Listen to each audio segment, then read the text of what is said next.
आजकल के बच्चे प्यार वार में बहुत पढ़ते रहते हैं, देखा जाए। आपके साथ कभी ऐसा हुआ? मैं देखो बनावटी में बोलना नहीं चाहता। हाँ, रियल एंगेजमेंट से पहले देखना हुआ था कि भाई ये हैं, देख लो, और जचता है कि नहीं जचता है। ये आप मतलब पर्सनल लाइफ में घुस रहे हो। स्कूल लाइफ की कोई सबसे बड़ी गलती? फिर वो बच्चा क्यों है यदि वो गलतियां नहीं करेगा तो? वो तो गलतियां करेगा। सबसे बड़ी गलती है, ये अच्छी वाली नहीं है। टीचर से पिटे हैं, लड़के वगैरह लेकर किसी को पीटने। Chairman of MD group of education, जो कुछ नहीं बनता वो टीचर बनता है। तो सही भी है कुछ मायने में। हमारे मेरी संस्था के अंदर स्टेबिलिटी ऐसी है, एक तरह से आप इसको परमानेंट समझिए जब तक आप हैं। मैं कुछ भी नहीं जानता। फिजिक्स विषय चुना। एमडी ग्रुप ऑफ एजुकेशन ने 10 साल के अंदर इतनी ग्रोथ पाई, उसका क्या कारण रहा होगा? रोने की ज़रूरत है, सच्चे दिल से, सच्ची आत्मा से बच्चों को पढ़ाने की ज़रूरत है। आजकल एजुकेशन अलग लेवल पे जा चुकी है, बहुत सारा फंड चाहिए होता है, इन्वेस्ट काफ़ी सारा चाहिए होता है। देखिए, जब हमने स्टार्ट किया था तो एक किराए की बिल्डिंग में स्टार्ट किया था। नर्सरी से जा रहे थे, आपने डायरेक्ट जंप कर दिया 9 to 12। आपके हिसाब से एक आइडियल टीचर में क्या गुण होने चाहिए सर? पूजा करनी पड़ेगी, काम ही पूजा है। कैसे डिसाइड करते हैं इतने सारे बच्चों में से कि ये बच्चा है जो सिलेक्ट हो जाएगा? बच्चों का ये मानिए कि समुद्र मंथनापन करते हैं तो उसमें से अमृत निकल के आता है अपने आप। इस बार का नीट का पेपर हर कहीं चर्चा हुई। हाँ, नीट के अकॉर्डिंग नीट में अभी तक इस तरह का पेपर आया नहीं था, तो इस साल आया है। अगली बार अच्छा पढ़ाएंगे। Win win situation. मैं कुछ भी नहीं जानता। और दार्शनिक शायद आपने नाम सुना होगा सर, रजनीश ओशो। हाँ, उनके विचारों से कितने सहमत असहमत हैं? मतलब बोले रिजल्ट तो फेक हैं, पैसे वैसे देके लाए जाते हैं। जप माला छापा तिलक सरे न एको काम, मन कांचे नाचे वर्ता साचे राचे राम। लोगों का काम है कहना, लोगों का काम है कहना, कहते रहेंगे। सो गाइस, स्वागत है आप लोगों का हमारे एक और पॉडकास्ट के अंदर। आज के पॉडकास्ट में जो शख्सियत हमारे साथ है, उन्होंने 10 साल के अंदर, हाँ महज 10 साल के अंदर एजुकेशन का जो स्तर है वो यहाँ से यहाँ कर दिया। तो आपको सच में ही आज के पॉडकास्ट में बहुत कुछ सीखने मिलेगा, तो बने रहिए हमारे साथ। अगर ये वीडियो इंटरेस्टिंग लगता है तो लास्ट के अंदर लाइक का बटन जरूर दबाना, अच्छे अच्छे कमेंट्स कर देना, अगर कुछ चीज़ बुरी लगे तो बुरे कमेंट्स भी कर देना। तो आपके सामने हैं the Sunil Dangi sir, chairman of MD group of education. Sir, सबसे पहले तो आपका स्वागत है हमारे इस पॉडकास्ट स्टूडियो के अंदर। आपने बिजी शेड्यूल में से इतना समय दिया, उसके लिए थैंक यू सो मच। धन्यवाद सर। मैं आपको भी धन्यवाद देना चाहूँगा कि मेरे को आपने बुलाया इस इंटरव्यू के लिए। सर, सबसे पहला क्वेश्चन मैं ये जानना चाहूँगा कि जो फैमिली बैकग्राउंड है, अमीर है, गरीब है, मिडिल क्लास है, कैसा है? सर, फैमिली बैकग्राउंड में मैं आपको बताना चाहूँगा कि मेरे फादर जो हैं वो 3rd ग्रेड में गवर्नमेंट टीचर रहे हैं और मदर जो हाउसवाइफ रही हैं जी। तो ये हमारा फैमिली बैकग्राउंड है और एक सामान्य परिवार से ही मैं आता हूँ। सर, आजकल एक थॉट चलता है, जो कुछ नहीं बनता वो टीचर बनता है। ये टीचिंग कैरियर आपने क्यों चूज़ किया? देखो, थॉट सही भी है कुछ मायने में। हमारे फिजिक्स के प्रोफेसर हैं अच्छी वर्मा, IIT कानपुर से रिटायर्ड हैं, पद्मश्री अवार्डी हैं। तो वो हमेशा ये कहते हैं कि टीचर वास्तव में जो एक हमारे साइंस में कॉन्सेप्ट होता है, ठीक है, उस कॉन्सेप्ट के अकॉर्डिंग हम देखें तो जो स्टार्स वगैरह हैं, सन है, इनके अंदर जो एनर्जी होती है, इनमें जो पार्टिकल्स रिएक्शन करते हैं वो लास्ट के पार्टिकल करते हैं जो बहुत थोड़ी सी मात्रा में है। जैसे टीचर्स के लिए मैं यूँ कहूँ, मैक्सवेल डिस्ट्रीब्यूशन करो बोलते हैं उसको। तो जैसे मैं यूँ कहूँ कि आपने कहा कि टीचर जो है वो जो कुछ नहीं बनता वो टीचर बनता है जी। ये बात सही है, लेकिन वही पूरे दुनिया को रोशनी भी दिखाने का काम करता है। और टीचर बनता है, ये मैं तो ये कहना चाहूँगा कि टीचर जो कुछ नहीं बनता वो टीचर ना बन करके मैं ये चाहूँगा कि जो टैलेंटेड व्यक्ति हैं वो इस टीचिंग प्रोफेशन में आगे आने वाले समय में, तो दुनिया को बेहतर शिक्षा मिल पाएगी, हमारा समाज आगे बढ़ पाएगा और बहुत अच्छा हो पाएगा उस चीज़ के लिए। टीचिंग कैरियर में भी आपने फिजिक्स विषय चुना, इसका कोई विशेष कारण सर? देखो, फिजिक्स मेरे को शुरू से ही अच्छा लगता था, बचपन से ही। इसमें क्या होता है कि एक थिंकिंग के लिए होता है, कुछ सोचने की चीज़ होती है, रटना नहीं होती, फिलोसफी होती है फिजिक्स। फिजिक्स का मतलब एक फिलोसफी है, नेचर से रिलेटेड है, नेचर के बारे में जानना होता है सारी चीज़ें। तो इसमें एक इंटरेस्ट होता है, ये एक पजल की तरह से। जैसे हम जो सुडोकू पहेली वगैरह सोल्व करते हैं, तो फिजिक्स का हर एक न्यूमेरिकल एक वर्ग पहेली है अपने आप में, जो माइंड को भी आपके शार्प करेगा और आपके लिए बहुत कुछ सोचने को है इस सब्जेक्ट के अंदर। थिंकिंग बेस्ड सब्जेक्ट है पूरा का पूरा, तो इसलिए एक इंटरेस्ट बनता है इसके अंदर और उसी वजह से मेरा ये रहा है फेवरेट हमेशा से। ये कब दिमाग में आया कि अब इसको एक प्रोफेशन के साथ साथ एक बिजनेस पर्पज़ के लिए काम में लेना है और अपनी खुद का जो एजुकेशनल ब्रांच है वो स्टार्ट करना है, या ये सब चीज़ें कैसे दिमाग में आई? देखो, मैं आपको बता दूं, 2003 से मैं लगातार टीचिंग करवा रहा था और 2015 के अंदर मैं चिड़ावा 2013 में आ गया था। तो मैंने देखा कि चिड़ावा में और आसपास के एरिया में एजुकेशन में कुछ बेटर करने के लिए काफ़ी स्कोप है। तो उस स्कोप को भांपते हुए मेरे दिमाग में ये चीज़ आई कि भाई यहाँ कुछ बेहतर किया जा सकता है। और पहले मैंने टीचिंग बाहर करवाई थी अपने झुंझुनू डिस्ट्रिक्ट से।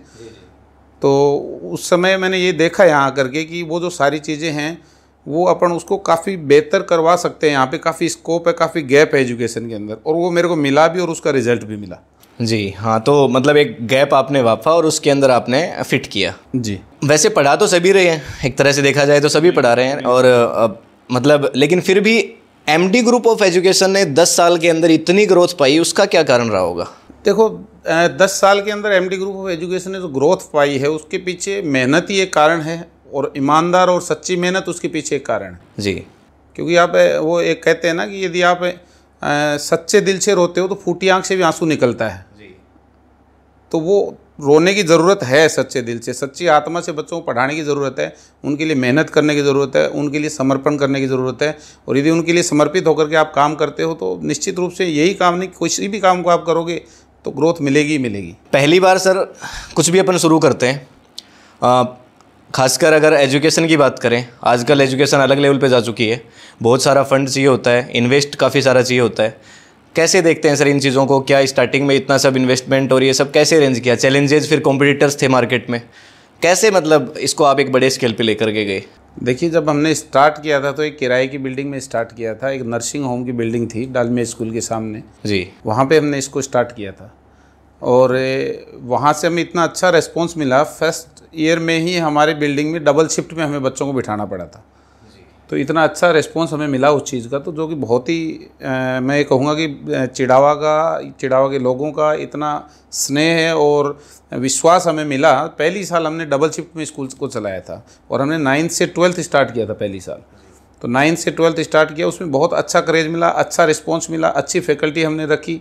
तो पहली साल बहुत अच्छे बच्चे हमारे पास में हो गए थे। जी हाँ, उस समय लोग स्टार्टिंग कर रहे थे, वो भी प्राइमरी 1st to 8th ये सब स्टार्ट कर रहे थे, नर्सरी से जा रहे थे। आपने डायरेक्ट जंप कर दिया 9 to 12? वो 9 to 12 का जंप इसलिए कर दिया कि कहीं ना कहीं मेरा ये मानना था कि मेरा स्पेशलाइजेशन उसी चीज़ में है। 9 to 12 में बड़े बच्चों को पढ़ाने में मेरी एक्सपर्टीज़ थी, उनको समझने में एक्सपर्टीज़ थी। तो मैंने ये समझा कि भाई मेरी तरफ से न्याय तभी होगा बच्चों के साथ में जब मैं बेस्ट कर पाऊँ। बाकी तो बाद में कॉन्फिडेंस होता चला गया और सब चीज़ें कर ली अपन ने। आज तो अपन ने साइंस भी है, आर्ट्स भी है, कॉमर्स भी है, एग्रीकल्चर भी है, सभी स्ट्रीम से स्टार्ट कर दी। लेकिन स्टार्टिंग में हमने 9 से 12 साइंस स्टार्ट किया था, और साइंस में अपनी एक्सपर्टीज़ थी, बड़े बच्चों को पढ़ाने का एक्सपीरियंस था। तो उस हिसाब से उसको सोचते हुए हमने स्टार्ट किया, और उसमें हमें सक्सेस भी मिली। ठीक बात। तो सर टीचिंग की बात चल रही है, आपके हिसाब से एक आइडियल टीचर में क्या गुण होने चाहिए सर?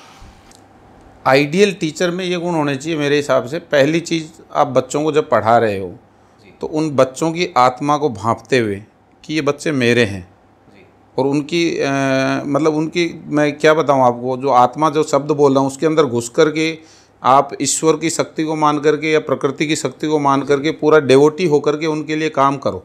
जी, ये एक टीचर की बात है। और फिर वो भावना उसमें आ गई ना, तो बाकी चीज़ें सारी अपने आप हो जाएंगी।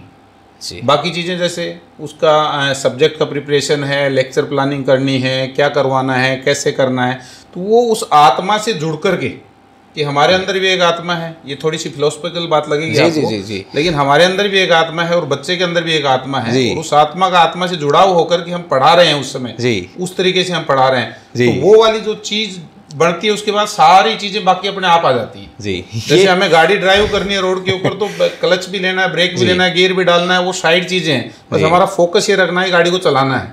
जी, तो वो वाली बात है। तो वो चीज़ हम कनेक्ट कर गए बच्चों के साथ में, तो बाकी चीज़ें अपने आप हो जाती हैं। आगे बढ़ने का कारण आत्मा से आत्मा का जुड़ाव है। बिल्कुल, आत्मा से आत्मा का जुड़ाव है, और उसमें सच्चाई होनी चाहिए। उसमें सच्चाई होनी चाहिए, फरेब नहीं हो, झूठ नहीं हो। ना, वो जुड़ाव ही नहीं होगा, जुड़ाव नहीं हो पाएगा। सोयल का अटैचमेंट, बिल्कुल। यानी कि पूजा तो करनी पड़ेगी, पूजा करनी पड़ेगी, काम ही पूजा है। जी, ठीक बात।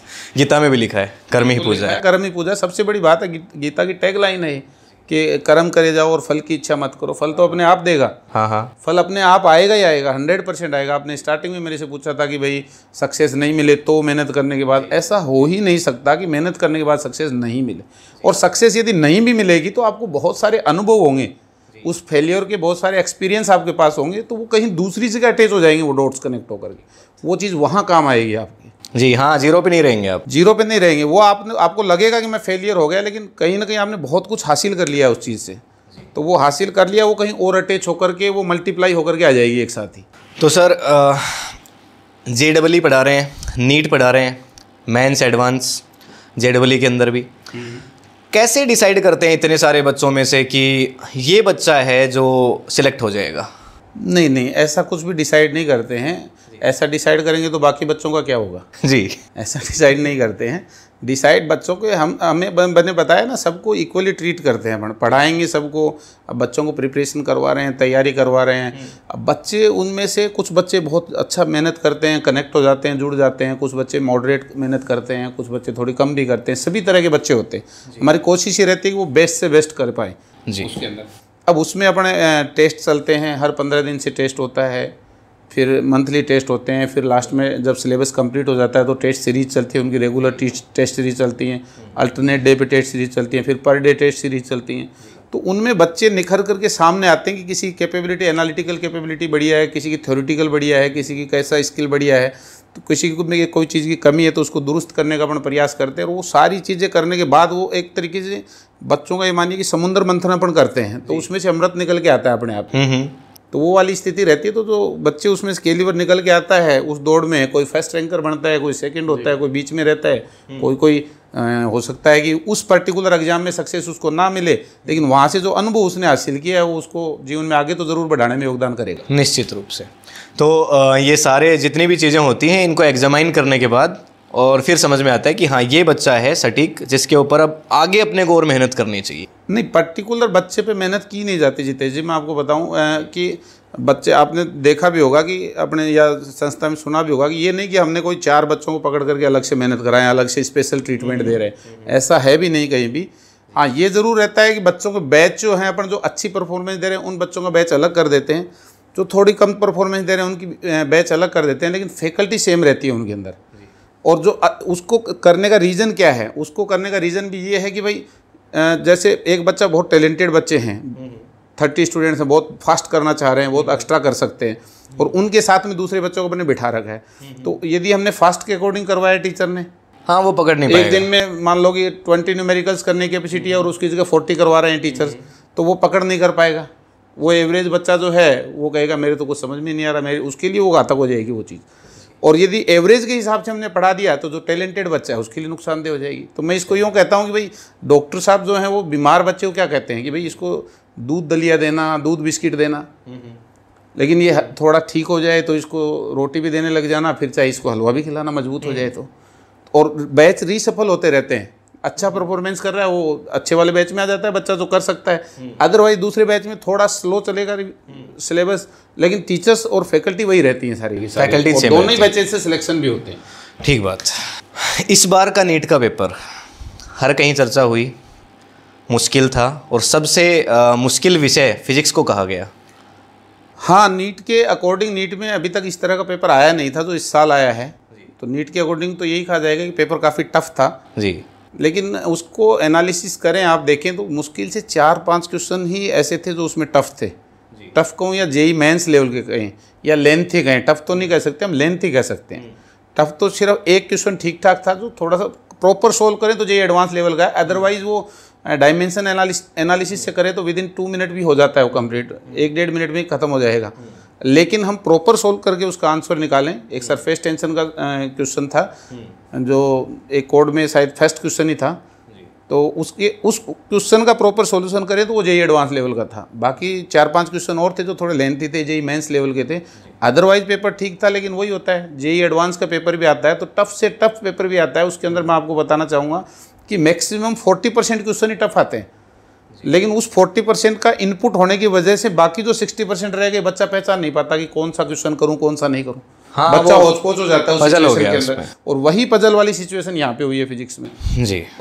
फिजिक्स में नहीं, नीट के पेपर के अंदर बायो का भी पेपर अच्छा था, केमिस्ट्री मॉडरेट थी जैसी आती है वैसे, अब बायो का भी लेंथी था। तो बच्चों को क्या हुआ, वहाँ जिस बच्चे ने अपना दिमाग लगा लिया, क्विट कर गया, क्वेश्चन को कलेक्ट करने का आइडिया जिसके पास था, वो बच्चा थोड़ा सा ज़्यादा उसके अंदर स्कोर कर गया, और जो बच्चा पेपर को देख के घबरा गया कि होच-पोच हो गया कि यार ये क्या आ गया, ऐसा तो आया ही नहीं था, अनएक्सपेक्टेड था, और बच्चे पहले से सोच के बैठे थे, ये धारणा बनी हुई थी बच्चों के माइंड सेट के अंदर कि 700 प्लस पे तो एम्स मिलेगा मेरे को, कम से कम लाऊंगा 720 लाऊंगा, तो लास्ट ईयर तो 720 वालों में ही एम्स मिलने पे दिक्कत हो रही थी। ठीक है, तो वो एक माइंड सेट पूरा बैठा हुआ था बच्चे के दिमाग में कि 700 प्लस मेरे को लाऊंगा तो कहीं ना कहीं एम्स की दौड़ में मैं हूँ, 650 प्लस लाऊंगा तो मेरे को कोई गवर्नमेंट मेडिकल कॉलेज मिलेगी, अदरवाइज मेरे को नहीं मिलेगी।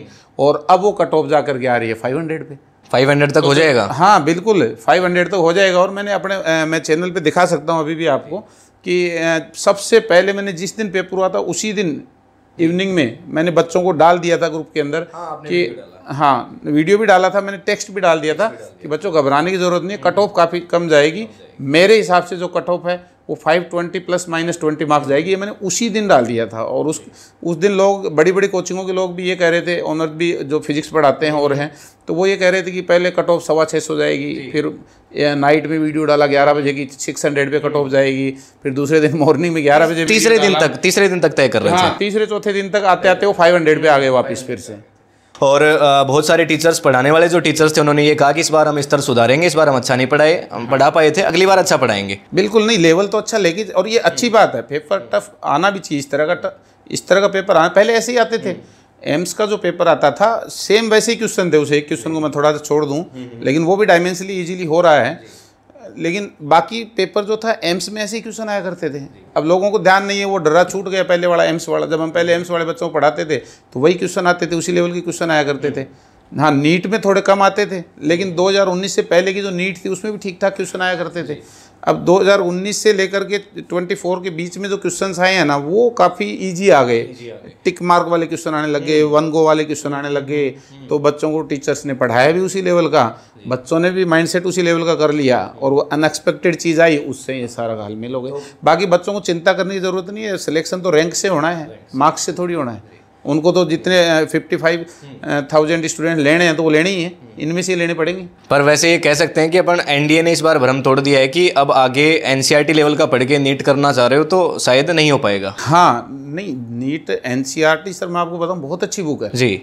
एनसीईआरटी में ऐसे ऐसे हीरे मोती छुपे हुए हैं, लोग मतलब मैं ये नहीं कहना चाहूँ, उसमें कितना भी ढूंढ करके आप निकाल सकते हो, इतने गहरे गहरे हीरे मोती छुपे हुए हैं। एनसीईआरटी बहुत ही शानदार बुक है। तो उसके अंदर आप देखिए एडिशनल एक्सरसाइज है, वो नीट में भी नहीं आते उतने लेवल के क्वेश्चन। एनसीईआरटी में अपने फिजिक्स में एडिशनल एक्सरसाइज है, उसके अंदर आप देखोगे वो पूरी जेईई एडवांस लेवल की एक्सरसाइज है। तो अच्छे क्वेश्चन उसके अंदर दिए, जेईई मेंस तो पक्का है उसके अंदर प्रॉपर। तो और उसके अंदर हिडन ऐसी बातें, ऐसी लाइनें लिखी हुई एनसीईआरटी के अंदर, जिसको डिकोड आप करोगे तो सब्जेक्ट बच्चा बहुत अच्छे लेवल पे सीखेगा। लेकिन थोड़ा सा लेवल अप करना ही पड़ेगा। हाँ, लेवल तो आप करना ही पड़ेगा, लेवल अप तो करना ही पड़ेगा, स्टडी का लेवल अप करना ही पड़ेगा, जेईई मेंस लेवल का बच्चों को पढ़ाना पड़ेगा नीट के लिए। बिल्कुल। मैंने सुना है कि बुक्स पढ़ने के काफ़ी शौकीन हैं आप। हाँ बिल्कुल, बुक्स पढ़ना अच्छा लगता है मेरे को। अलग अलग राइटर्स की आपने बुक पढ़ी होंगी, सबसे बेहतरीन बुक कौन सी लगी आज तक? किस फील्ड में आप पूछना चाहोगे? अलग अलग फील्ड की अलग अलग बुक, कोई 2-3 फील्ड में भी बता सकते हैं अलग अलग। जैसे एक बुक है स्टीफन आर कवी की 7 habits of highly effective people. जी, मेरे पास पड़ी है पीछे। हाँ, तो वो बहुत अच्छी बुक है। 8th हैबिट भी आई है उसके बाद में एक बुक उनकी, तो काफ़ी अच्छी बुक मेरे को लगती है वो। ओवरऑल डेवलपमेंट के लिए, बिजनेस के लिए भी ओवरऑल है उसमें। जैसे आपने एक सिंगल बुक का नाम पूछा, मैं बुक्स तो अलग अलग फील्ड की और भी बता सकता हूँ, लेकिन एक पर्टिकुलर बुक आप कहो जिसमें सभी चीज़ें समाहित हैं, वो ऐसी बुक है जिसमें बिजनेस भी समाहित है, ठीक है, आपका मनी मास्टरिंग भी समाहित है उसके अंदर आपकी ह्यूमैनिटी भी है कि आप एक अच्छे इंसान कैसे बनोगे, ठीक है। 7 हैबिट्स में वही दिया गया सारी चीज़ें, मतलब एक वो प्रॉपर बुक है। आप मैनेजमेंट भी उससे सीखते, मैनेजमेंट में पढ़ाते हैं उस बुक्स को, कई MBA करवाते हैं कई इंस्टीट्यूट उस बुक को। स्टीफन आर कवी की जो 7 habits of highly effective peoples book है, उसको मैनेजमेंट के कोर्स में शामिल किया हुआ है इस बुक को। तो ये काफ़ी अच्छी बुक है अपने आप में। इस बुक की कोई भी एक ऐसी लर्निंग जो सबसे बेस्ट अगर अपन कह दें किसी को? वो मेरे को उसमें एक आदत है, तो शायद 4th हैबिट है, विन विन सिचुएशन जी।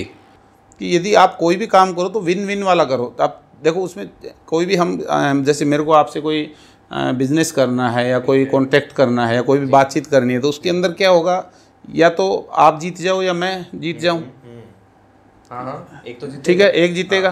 तो वो हर आदमी जीतना चाहता है, अपनी सक्सेस के लिए काम करता है, सभी चाहते हैं। लेकिन एक तो ये हो कि मैं जीत जाऊं और आप हार जाओ, तो वो भी ठीक नहीं है।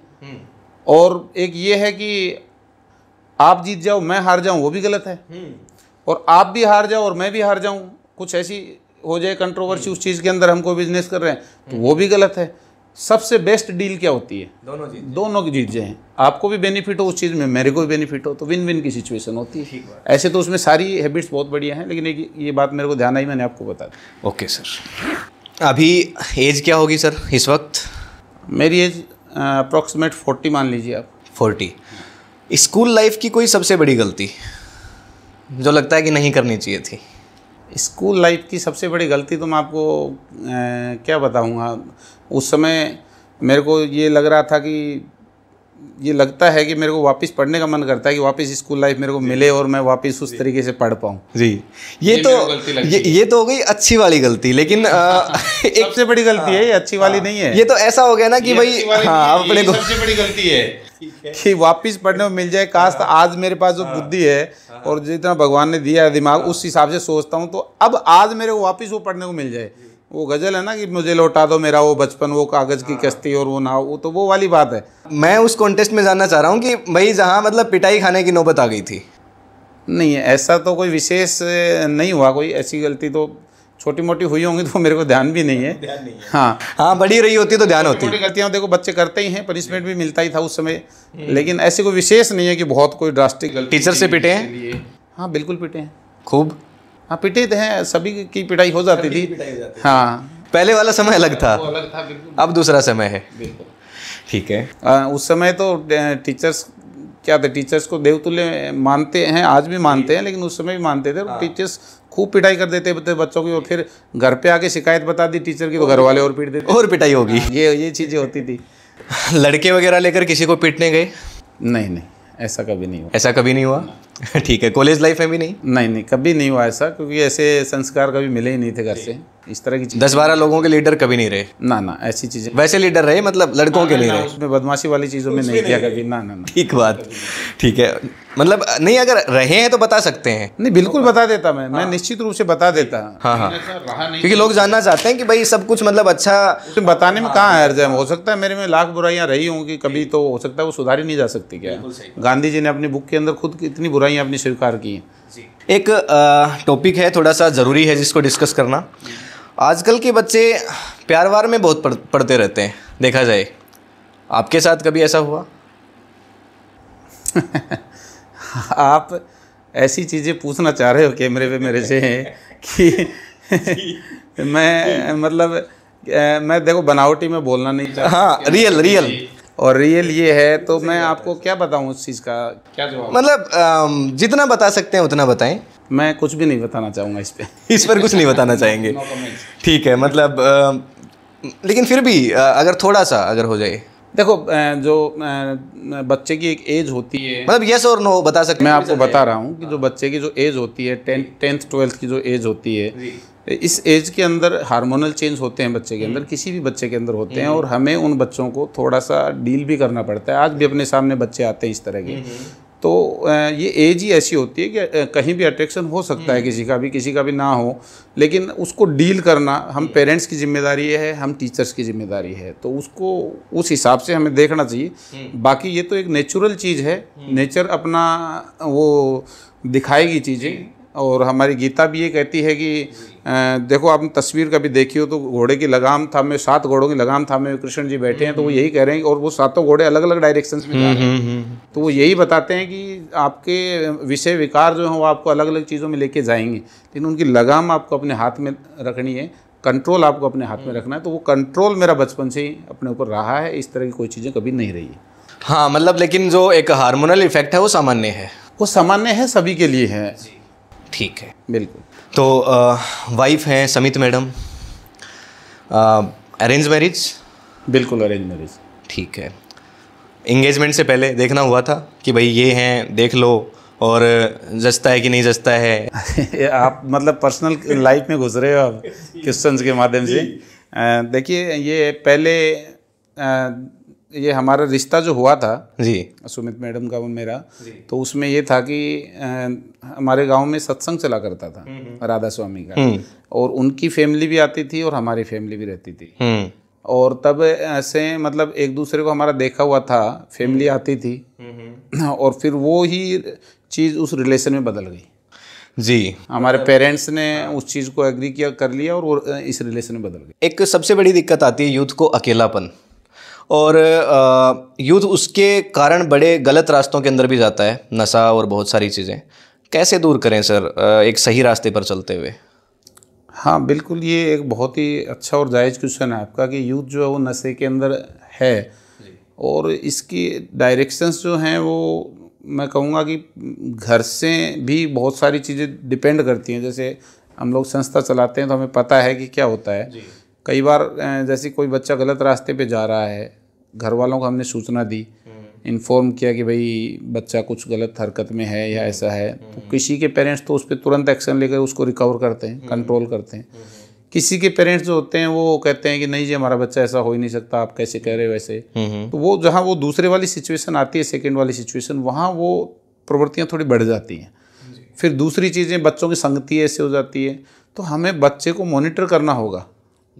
ये जो मैं एज की अभी बात कर रहा था, ये जो एज होती है 9th से 12th क्लास तक की एज, तो इस एज के अंदर हार्मोनल चेंज होते हैं बच्चे में। तो उस चेंज के अंदर वो या तो शरारत करने लग जाएगा, या इधर उधर की नशे पते में पड़ जाएगा, या किसी भी तरह की चीज़ें आएंगी, और ये विरोध करने की एज होती है। इस एज में हमेशा बच्चा क्या कहेगा, आप ये कहोगे ना ये मत करना, वो ज़रूर करके आएगा, वो ज़रूर करेगा, ठीक है ना। और आप कुछ कहना कहोगे, वो उसको पेरेंट्स का कहना भी उसको उल्टा लगेगा। ये नेचुरल चीज़ है, ये कुछ एक के साथ नहीं है, ये सबके साथ होगी। उस समय वो उल्टा लगता है उसको, तो उस समय उस बच्चे को मैनेज करना पेरेंट्स पे भी डिपेंड करती है उस चीज़ को। और ये हमारे जो एजुकेशन सिस्टम है इसका भी बहुत बड़ा दायित्व है, इंस्टीट्यूशंस का भी बहुत बड़ा दायित्व है कि हम भी रिस्पॉन्सिबिलिटी लें कि उन बच्चों को एक सही मार्गदर्शन दिखाएं, प्रेयर वगैरह के अंदर उनको अच्छा नॉलेज बताएं, और क्लास में भी कभी मोटिवेशन की बात होती है, प्रॉपर मोटिवेशन उनको मिले, कि उनको बताया जाए कि इन नशे पते से क्या नुकसान हो सकते हैं, क्या फ़ायदे नहीं है किसी भी तरह की इन चीज़ों से, और किन चीज़ों को करने से आपको फ़ायदा मिलेगा। तो ये सारी चीज़ें उनको बताने से, बातचीत करने से, और मैं कहूँगा पेरेंट्स को भी बच्चे के साथ में बातचीत करते रहना चाहिए, और प्रॉपर एक हिडन मॉनिटरिंग जिसको कहते हैं वो करनी चाहिए। ये नहीं कि बच्चा क्या कर रहा है पता ही नहीं है, कहाँ गया था सुबह, नाइट में कब आ रहा है, तो फिर तो साहब बच्चा बिगड़ेगा ही। और उसमें बच्चे का दोष नहीं है, बच्चा तो बच्चा है, नाम ही बच्चा है।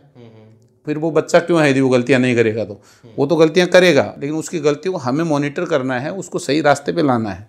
मतलब पेरेंट्स बच्चे का सपोर्ट करें, मॉनिटर करें, तो ये चीज़ हाँ काफ़ी हद तक दूर हो जाएगी। मैं कह रहा हूँ 60-70% दूर हो जाएंगी, और 30% काम कहीं ना कहीं हम टीचर्स का, इंस्टीट्यूशंस का और माहौल का भी पड़ता है। जिस सोसाइटी में हम रहते हैं, जिन लोगों के साथ रहते हैं, उन सब चीज़ों का असर पड़ता है इन चीज़ों। ठीक बात। देखिए इस पॉडकास्ट के अंदर कुछ स्पेशल है। मुझे बेसिकली अगर मैं देखूँ तो इस पॉडकास्ट से काफ़ी ज़्यादा उम्मीदें हैं, क्योंकि मेरे सामने जो बैठे हैं वो एक टीचर हैं, और टीचर समाज का आईना होता है, तो मैं पूछ सकता हूँ, है ना। तो सर, रोना कमज़ोरी का प्रतीक माना जाता है। जैसे समाज में कोई रोएगा तो कहेंगे कि अरे लड़की है क्या रो रहा है, होती है ये सब चीज़ें। लेकिन मैंने एक बार की बात है, मैंने पूछा, बहुत सारे बच्चे मेरे सामने थे उस समय, मैंने पूछा कि कोई ऐसा बच्चा हो, बड़े बच्चे थे, मैंने कहा कि कोई ऐसा बच्चा हो जो आज तक नहीं रोया हो, तो किसी ने भी हाथ खड़ा नहीं किया बड़े होने के बाद। क्या कहेंगे इस बारे में, मतलब रोना ठीक है या नहीं है, कि मतलब कैसे देखते हैं इस चीज़ को? देखो, रोने की बात है तो रोना कोई बुराई बात नहीं है, वही नेचर की प्रवृत्ति है, ये तो ह्यूमन टेंडेंसी है, और रोने से मन हल्का हो जाता है। कई बार आप किस परिस्थिति में रो रहे हो, क्या परिस्थिति है, क्या सिचुएशन आपके सामने, वो चीज़ बड़ा मायने रखती है। और उस सिचुएशन में जैसे कोई बहुत नज़दीकी आपका बिछुड़ गया और आप एक सदमे में हो और आप नहीं रो रहे हो, तो हमारे गांव समाज में ये कहा जाता है कि भाई रोने से मन हल्का हो जाता है, और वो सदमा नहीं रहता उस आदमी के। तो रोना कोई बुरी बात नहीं, लेकिन वो सिचुएशन है कि क्या सिचुएशन है। हमारी सोसाइटी में सर फीमेल्स के लिए ये प्रॉब्लम नहीं है, फीमेल्स रो लेती हैं, पर मेल्स के साथ ये दिक्कत है कि उनको एक स्ट्रोंगर दिखना है कि भाई तुम स्ट्रोंग हो, तुम लड़के हो, तुम नहीं रो सकते। नहीं, ऐसा कुछ नहीं है। देखो जितेश जी, मैं आपको बताऊं कि आपका स्ट्रोंग होना इस चीज़ से डिसाइड नहीं होता कि आप किसी सिचुएशन में रोए हो कि नहीं रोए हो। अब वो सिचुएशन बेस्ड है कि आपकी सिचुएशन क्या है और आप कहाँ हो। और आदमी है, ह्यूमन बीइंग है, उसके अंदर भी एक सोल है, तो वो निश्चित रूप से हो सकती हैं ये चीज़ें। कहाँ दिक्कत है। हाँ, मन हल्का कर लेना चाहिए। बिल्कुल बिल्कुल, उसमें कोई दिक्कत नहीं, वो परफेक्ट रहेगा। बिल्कुल।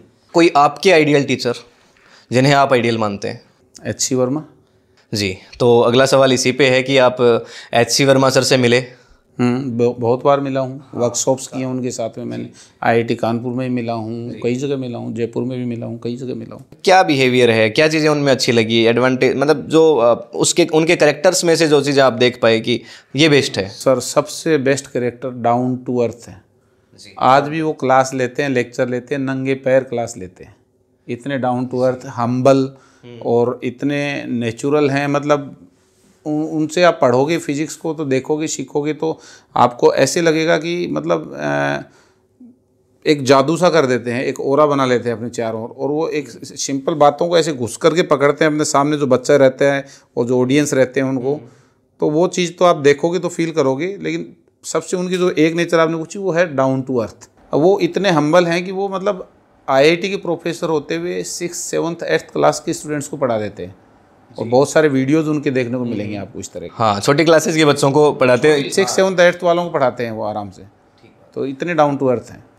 ठीक है सर। कोई स्टूडेंट है, कोई बच्चा है, बहुत बड़ा फ़ैन है मान लो एच.सी. वर्मा सर का, और मिलना चाहे, क्या रास्ता है सर? बिल्कुल मिल सकता है। वो एक सोपान आश्रम है उनका, और उसकी वेबसाइट पे जाकर के ईमेल कर सकता है, उनसे रजिस्ट्रेशन कर सकता है, और वो उनको बुलाते हैं। वहाँ पे वर्कशॉप्स करते रहते हैं, तो किसी भी वर्कशॉप में वो बच्चों को बुला लेंगे। और यदि कंबाइंड भी आप मिलना चाहो तो भी मतलब मिल सकते हो उनसे जाकर के, ग्रुप में भी मिल सकते हो, इंस्टीट्यूट के बच्चों को भी ले जाकर के मिल सकते हो, कभी भी मिल सकते हो। ऐसा कुछ नहीं। सोपान आश्रम चलाते हो अपना, इंडिविजुअल अभी रिटायर हो चुके हैं जी IIT कानपुर से, और वहाँ उन्होंने सोपान आश्रम बना रखा है। विज्ञान के बहुत सारे एक्सपेरिमेंट्स एक बेसिक चीज़ों से मिल करके बना रखे हैं। उस आश्रम के अंदर आप देखोगे तो आपको विज्ञान ही विज्ञान नज़र आएगा सबसे। जी ठीक है, मैं सर से डिटेल लेकर के और ये चीज़ बाद में डाल दूंगा डिस्क्रिप्शन में, तो आप वो जो भी वेबसाइट है उसका लिंक चेक कर सकते हैं। बिल्कुल सर, चिड़ावा के अंदर आपके बारे में एक धारणा है कि डांगी सर बड़े एग्रेसिव हैं। कितना ज़रूरी है एग्रेशन? अग्रेसिव किस मायने में आप पूछना चाहोगे? अग्रेशन कुछ चीज़ों में अग्रेशन बहुत बढ़िया रहता है, मेरा ये मानना है, और कुछ चीज़ों में नहीं भी होता है। यदि आप कोई काम कर रहे हो तो काम में अग्रेशन ज़रूरी है साहब। यदि आप कोई काम कर रहे हो तो उसको परफेक्ट कीजिए, पूरे परफेक्शन के साथ कीजिए, तो उसमें आपको अग्रेशन होना कोई बुराई वाली बात नहीं है। कोई भी आप काम कर रहे हो, जैसे आप अपना चैनल चला रहे हो, इंटरव्यू ले रहे हो, तो इसमें अग्रेसिव होना चाहिए। इसमें बुराई क्या है अग्रेसिव होने में? काम करने में अग्रेसिव होने मेरे हिसाब से कोई बुराई नहीं है। हाँ, आपके मॉरल वैल्यूज़ और एथिक्स आपके पास रहने चाहिए, ईमानदारी आपके पास रहनी चाहिए, फिर एग्रेसिव होने में कहीं दिक्कत नहीं है। जी हाँ, लेकिन फिर भी मतलब एग्रेशन आज के समय में सफल होने के लिए मेरे ख्याल से 100% ज़रूरी हो गया है, या फिर इसको थोड़ा नीचे रख सकते हैं? एग्रेशन नहीं होगा तो आपका डेडिकेशन नहीं आएगा उसमें 100%। सर, टीचर्स की कड़ी में एक नाम और हैं, विकास दिव्य कीर्ति सर। प्रशंसक हैं उनके, या कैसे देखते हैं? नहीं, बिल्कुल बहुत ही नाइस आदमी हैं वो भी। मैं तो पर्टिकुलर एच.सी. वर्मा सर का फ़ैन इसलिए हूँ, वो फिजिक्स के टीचर हैं। बाकी दिव्य कीर्ति सर एक अच्छे मतलब नॉलेज की मैं बात करूँ, और एक वास्ट नॉलेज जो वो रखते हैं, वैसा नॉलेज शायद ही किसी में देखने को मिले। बहुत ही अच्छे नॉलेज वाले बंदे हैं, और मैं खुद उनको सुनता हूँ। जी, वैसे फिलोसॉफी की बातें करते हैं सर, हमारे ऊपर से जाती हैं आपको समझ में कितनी आ पाती हैं? बिल्कुल समझ में आती हैं, कहीं दिक्कत नहीं है ऐसी, और काफ़ी अच्छी बातें करते हैं। और मैं तो कहूँगा कि सबको सुनना चाहिए विकास दिव्य कीर्ति सर को। काफ़ी वो भी हम्बल हैं, अपनी कोचिंग चलाते हैं, लेकिन उनका जो नॉलेज है, जो गहराई है, डेप्थ है उस नॉलेज की, वो वास्तव में प्रशंसनीय है। आप उनके वीडियो सुनोगे तो आपको पता चल जाएगा कि क्या है उनके पास में। जी, और उनका जो एक तो होता है मोटिवेशनल स्पीकर होना, मैं उनको कहूँगा मोटिवेशनल स्पीकर से कुछ अलग हटके और बढ़ करके हैं। उनको उनके हर चीज़ का डेप्थ नॉलेज है। कोई एक पर्टिकुलर आदमी एक पर्टिकुलर फील्ड में होता है, मैं ये मानता हूँ कि वो ओवरऑल ऑलराउंडर है हर चीज़ के। बिल्कुल ठीक सर। अभी आपने जिक्र किया कि विकास दिव्य कीर्ति सर संस्था चलाते हैं दृष्टि, और वो अपनी संस्था के बारे में कहते हैं कि मेरी संस्था के अंदर स्टेबिलिटी ऐसी है कि एक तरह से आप इसको परमानेंट समझिए जब तक आप हैं। आप भी एक संस्था चलाते हैं सर, नीट और जेईई के लिए, MDCL। इस बारे में आपका क्या कहना है सर? स्टेबिलिटी के बारे में? जी, तो स्टेबिलिटी के बारे में देखिए, जो भी टीचर बढ़िया काम कर रहे हैं, अच्छा पढ़ा रहे हैं, मैंने इंस्टीट्यूट के जो फाउंडर जो MDCL MD career line coaching जो अपनी JEE और नीट की जो आपने बात की है, उसमें जो फैकल्टीज थी स्टार्टिंग की, उनमें से आज भी हमारे पास टोटल फैकल्टीज है सिर्फ एक फैकल्टी को छोड़ करके। तो ये स्टेबिलिटी है हमारे पास भी। लेकिन कुछ टीचर्स जो किसी कारण से, मान लो किसी रीज़न से किसी का जॉब लग गया या कोई और भी कारण हो सकता है, किसी को अच्छी हो सकता है मेरे से बेहतर अपॉर्चुनिटी कहीं मिल जाए, तो इस वजह से चेंज भी होते हैं। मैं ये नहीं कहूँगा कि 100% रिटेंशन ही रहता है, कुछ चेंज भी होते हैं, वो सारी चीज़ें चलती रहती हैं। और अभी हम उस लेवल पे भी नहीं हैं कि भाई 10 टीचर्स को बिठा करके हम उनको सैलरी देते रहें और उनको रिटेन करने के लिए कहीं से और ज़्यादा अच्छा ऑफर आ रहा है तो हम उनको रखें। लेकिन ये है कि बच्चों के विश्वास के लिए हम बेस्ट से बेस्ट टीचर रखेंगे और बेस्ट से बेस्ट टीचर रखते भी हैं और रिजल्ट्स भी देते हैं। उसका परिणाम आपके सामने अभी JEE का रिजल्ट आया है और नीट के रिजल्ट में मैं आपके चैनल के माध्यम से बताना चाहूँगा कि लगभग 15 बच्चे डॉक्टर बन रहे हैं इसी साल अपने। रिजल्ट्स तो हैं ही सर निश्चित रूप से। मतलब अपन ये कह सकते हैं कि अगर भविष्य में अगर इतनी बड़ी संस्था बनती है दृष्टि जितनी, तो उस समय इस बारे में सोचा जाएगा, विचार किया जाएगा कि बिठा करके भी अगर पैसा देना। हाँ, कहाँ दिक्कत है? जब आपके पास में पैसा आ रहा है तो उसमें दिक्कत कहाँ है? जी, जब पैसा आपके पास में आ रहा है, टीचर्स को देने में दिक्कत कहाँ आएगा? तो उस रेशियो में दिया भी जाएगा, निश्चित रूप से दिया जाएगा। ठीक बात। बहुत सारी मैगजीन्स और स्टडीज से ये पता चलता है सर कि 90% अबोव मार्क्स अचीव करने वाले जो बच्चे हैं 12th बोर्ड में, CBSE RBSE सब मिला लें, बहुत ज़्यादा हैं। अगर सिर्फ 90% वाले बच्चे भी तैयारी करें, JEE के लिए सीट्स तो 17-18,000 के अप्रोक्स ही हैं, तो हाँ 18,000 सीटें हैं जी। तो उनमें से भी बहुत सारे बच्चों का नहीं होगा, तो नीचे भी बहुत सारे बच्चे रह गए और उनमें से भी बहुत सारे बच्चे रह गए। क्या कहेंगे सर? बिल्कुल सही बात है। जो बच्चे JEE और नीट की तैयारी करते हैं, लाखों में तैयारी करते हैं, जैसे नीट में 23 लाख बच्चे लगभग बैठे हैं इस साल, और JEE में भी 12 लाख बच्चे बैठे थे। उसमें से 2 लाख के करीब बच्चे जो एडवांस के लिए क्वालिफाई हुए और उसमें से सिर्फ 18,000 बच्चे लिए जाएंगे, तो सिलेक्शन रेशियो बहुत कम है। लेकिन जो बच्चा स्टडी करेगा उसको नॉलेज जो मिलेगा JEE और नीट की प्रिपरेशन के माध्यम से, वो नॉलेज उसकी लाइफ में हमेशा काम आएगा कहीं ना कहीं, ये आप निश्चित मान के चलिए। तो अभी अपन बात कर रहे थे विकास दिव्य कीर्ति सर की भी, तो वो भी ये कहते हैं कि भाई JEE और नीट के बच्चों को जो तैयारी करेंगे या कोई भी कंपटीशन एग्जाम तैयारी करेंगे, तो बच्चों के पास और कुछ होगा नहीं होगा, लेकिन तजुर्बा तो ज़रूर होगा। तो वो तजुर्बे की चीज़ जो है वो उसके जीवन में हमेशा काम आएगी। जैसे मैं आपको एक एग्जांपल से बताना चाहूँगा कि हम किसी फैकल्टी को हायर करते हैं। अब एक फैकल्टी आई कि MSc किया हुआ है, तो उसके साथ में कोई दूसरी फैकल्टी आई कि मेरा MSc भी किया हुआ है और उसके साथ में मैंने कोचिंग ली थी 2 साल JEE की या नीट की, तो तुरंत दिमाग जाता है कि प्रेफर किसको करेंगे? जिस टीचर की कोचिंग की हुई है, क्योंकि उसको तजुर्बा है उस चीज़ का। तो हम भी हायर करेंगे तो कहेंगे भैया आप आ जाओ। क्यों? क्योंकि उसको मेहनत करने का जो तरीका है वो आ गया है वहाँ पे कहीं ना कहीं, भले ही वो चाहे सेलेक्ट नहीं हुआ है। और वो बच्चा जो है वहाँ सेलेक्ट नहीं हुआ है, वो यदि BSc MSc में भी जाएगा तो वहाँ भी अच्छा स्कोर करता है और हर जगह लाइफ में अच्छा स्कोर करता है। तो वो एक तजुर्बा जो होगा बच्चे के पास, वो तो कोई छीन नहीं सकता निश्चित रूप से। हाँ, लेकिन सर जैसे 2 साल बच्चे ने तैयारी की, नहीं हुआ, चलो वो एक लक की बात है, हो गया नहीं हुआ या मेहनत की बात है। लेकिन फिर भी अगर बच्चे ने अपने 2 साल किसी और फील्ड में लगाए होते, तो एक बच्चा अपने लेवल पे बैठ करके कैसे डिसाइड करे कि उसको इस फील्ड में आगे बढ़ना है या नहीं बढ़ना है? नहीं, बच्चे को फील्ड में आगे बढ़ना है या नहीं बढ़ना है, वो तो फील्ड तो बच्चा कोई भी चूज़ कर सकता है। आर्ट्स भी ले सकता है, कॉमर्स भी ले सकता है, एग्रीकल्चर में भी जा सकता है।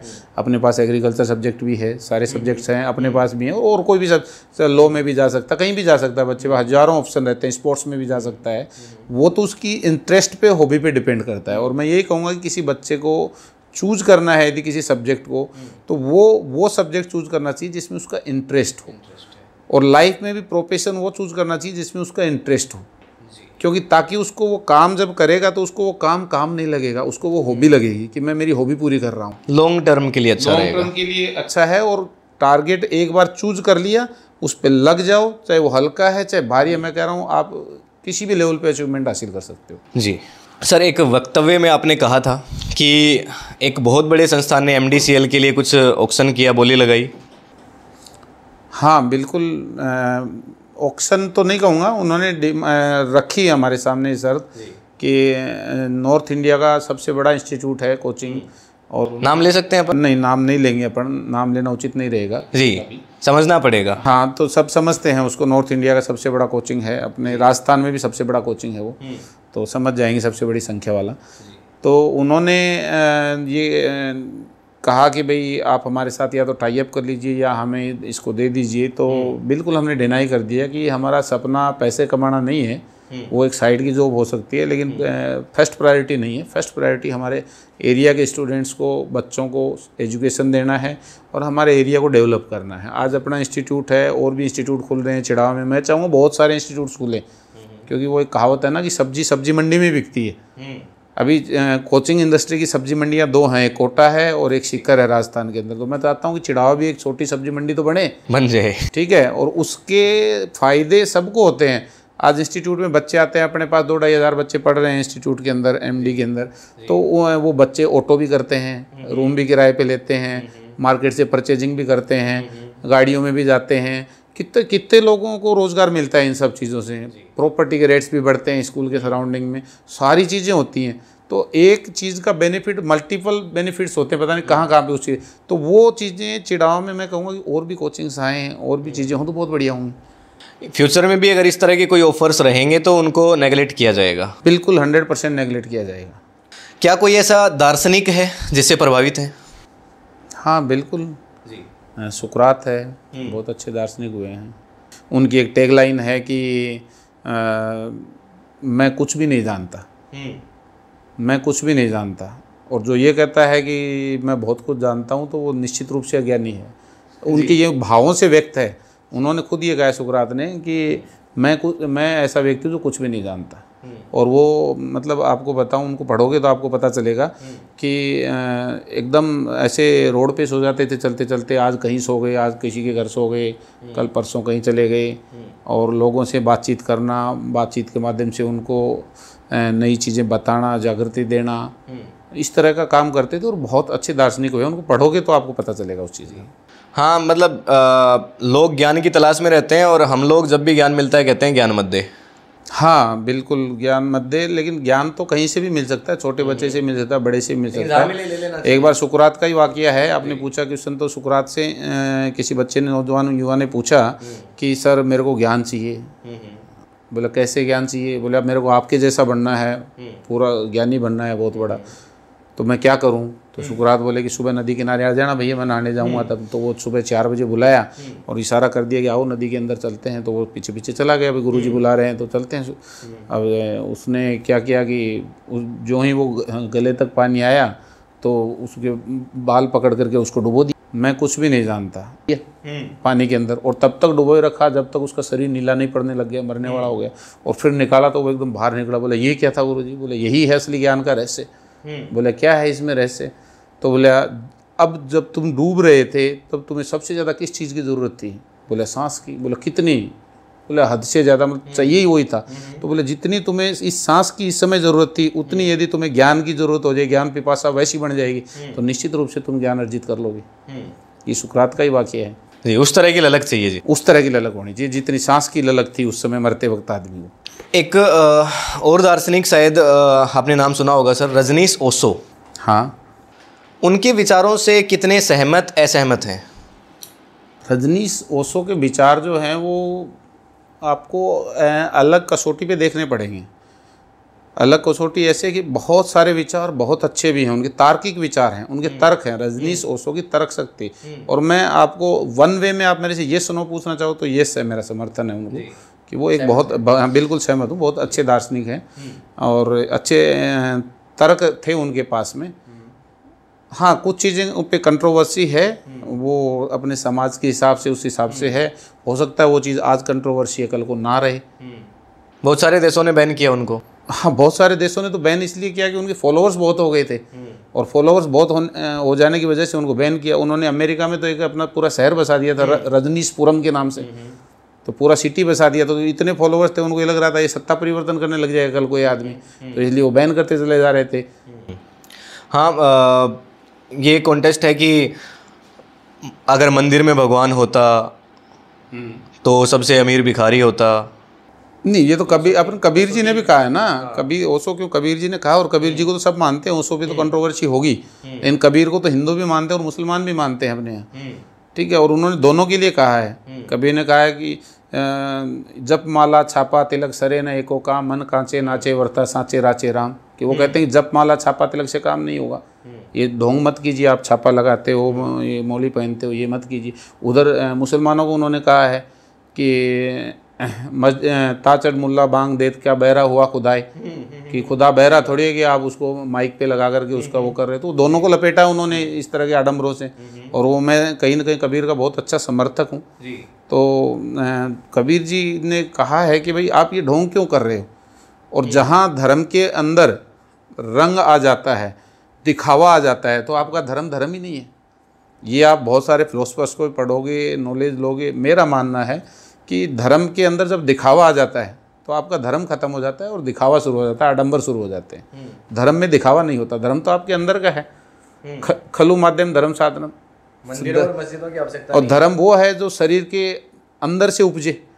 धर्म क्या है कि अपने शरीर के अंदर से उपजे। मेरे मन में कोई चीज़ लग रही है कि यार ये चीज़ बुरी है, तो वो मेरा धर्म कह रहा है मेरे को कि ये चीज़ बुरी है, और ये चीज़ अच्छी है, तो वो मेरा धर्म है। मेरे मन को तो हर आदमी अपने मन में पता रहता है कि मैं जो कर रहा हूँ वो सही है या गलत है, वही धर्म है। तो शरीर के अंदर से जो उपजे वो धर्म है। मंदिर जाते हैं, पूजा पाठ करते हैं? मैं पूजा पाठ तो कम ही करता हूँ, लेकिन हमारे चिड़ावा में बावलिया बाबा का मंदिर है, वो मैं ज़रूर जाता हूँ हर साल। जी ठीक है। डिग्री या अनुभव में क्या बेहतर है? अनुभव निश्चित 100%। ठीक है। एक सेंटेंस बड़ा चलता है, डांगी सर की बोर्ड में सेटिंग है, क्या कहेंगे इस बात पे?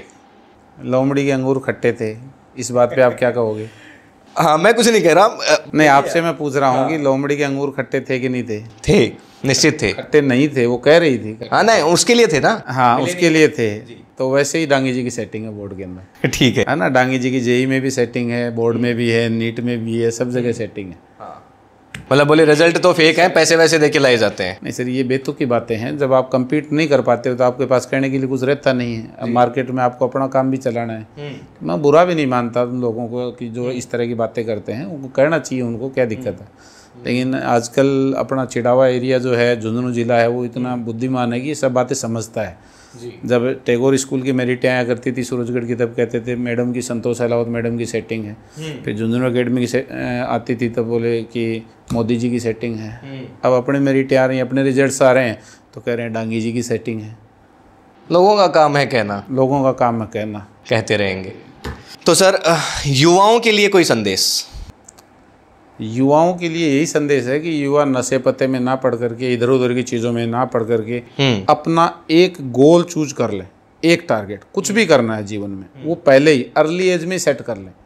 मैं तो कहूँगा कि 9 to 12 तक सेट कर लें कि भैया क्या करना है मेरे को लाइफ के अंदर, और फिर उस गोल के पीछे ऐसे पड़ जाएं, लगे रहें, तो निश्चित रूप से भारी अचीवमेंट्स हासिल किए जा सकते हैं। जी, बहुत सारी अपन अच्छी बातें करते हैं, बुक्स भी पढ़ते हैं, सब करते हैं, और एक चीज़ कही जाती है कि कुछ बातें किताबों में ही अच्छी लगती हैं। कवि का आज से स्पष्ट करें सर।